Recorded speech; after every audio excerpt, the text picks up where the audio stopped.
നമസ്കാരം. ബി.ജെ.പി. നേതാവിനെ കസ്റ്റഡിയിൽ മർദ്ദിച്ചു കൊന്ന പോലീസുകാർക്കെതിരെ കേസെടുക്കണമെന്ന ആവശ്യവുമായി രംഗത്തെത്തിയിരിക്കുകയാണ് കൽക്കത്ത ഹൈക്കോടതി. കസ്റ്റഡി മരണം ഉണ്ടായിട്ടും അക്രമികളെ പിന്തുണയ്ക്കുന്ന തൃണമൂൽ സർക്കാരിനെതിരെ പ്രതിഷേധം ശക്തമാകുന്നതിനിടയിലാണ് ജസ്റ്റിസ് അമൃത സിംഗിന്റെ ഈ സുപ്രധാന ഉത്തരവ് വന്നിരിക്കുന്നത്.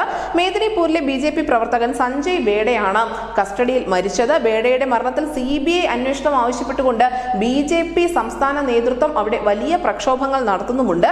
ബേഡയുടെ കുടുംബത്തിന് നീതി ലഭിക്കണമെന്ന ആവശ്യവുമായി ആയിരക്കണക്കിന് ജനങ്ങളാണ് തെരുവിലിറങ്ങിയത്.